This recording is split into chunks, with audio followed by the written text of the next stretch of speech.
Welcome back to another video. Today's review is focused on Only Murders in the Building, Season 2, Episode 6, entitled Performance Review. And the official synopsis of this episode is Charles, Oliver, and Mabel collide with their podcasting mentor turned competitor, Cinda Canning. Subsequently, a key clue requires the trio to orchestrate a stakeout, Brazos style. And before I give out my review, please like the video, subscribe or comment, or just watch the video and keep going on with your day. Episode 6 was a pretty interesting episode. That ending is just pretty shocking. And now I'm just really concerned about what is going to happen next with Mabel and the trio with what happened as well. So yeah, I felt like the plot for this episode was pretty interesting.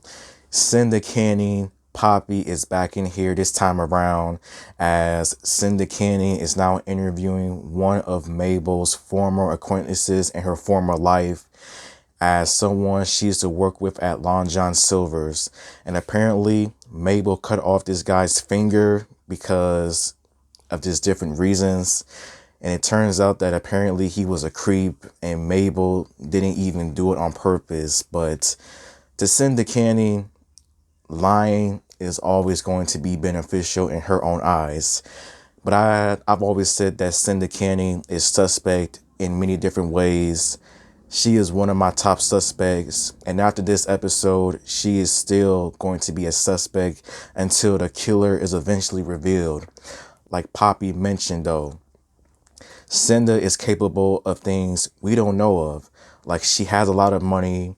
She could definitely pay somebody to kill people. She could definitely pay somebody to plant some evidence.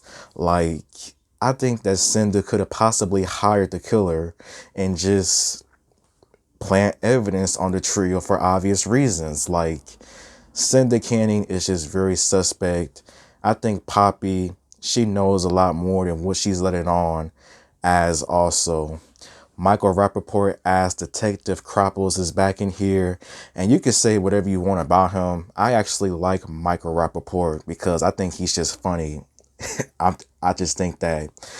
But I think his character is now a lot more suspicious in my opinion because of what Cinda Canning said about his track record. Like, what has he done to give him like a bad reputation? Like, what has he done over the past few years and everything else? Like, the other detective is gone for maternity reasons, and they now find out that they was never talking to her about the evidence and everything else, but instead the killer.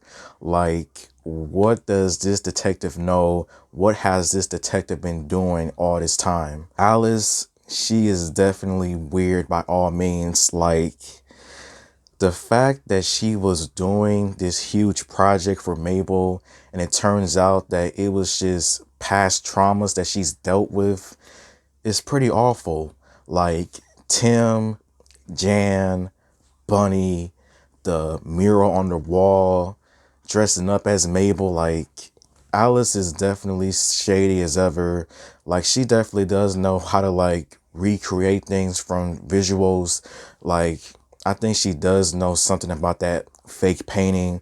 Like, she may have done something with the fake painting. The fact that she did that to Mabel for a project is just really low in my opinion.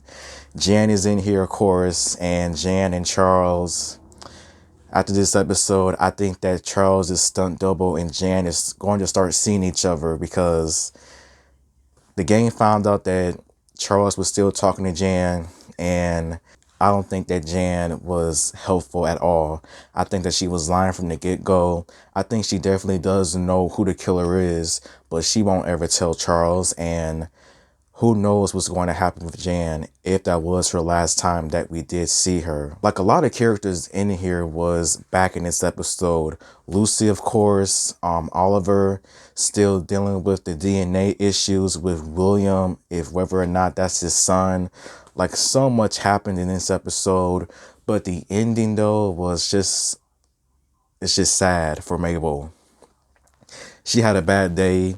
Cinda Canning interview, Charles with the Jan situation, and now with her apparently stabbing this killer.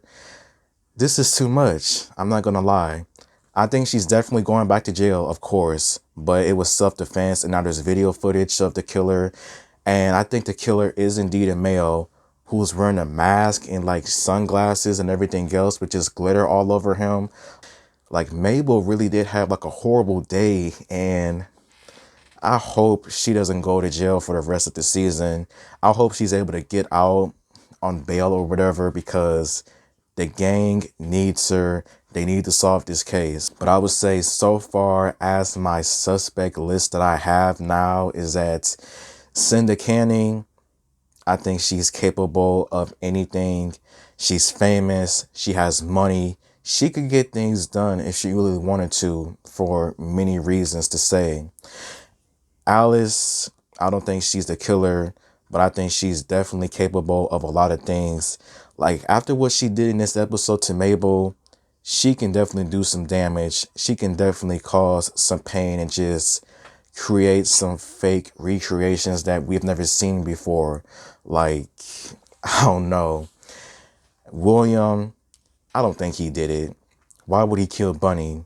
Like, why would he kill Bunny? Some people have speculated it could possibly be Theo, Teddy Dimas' son.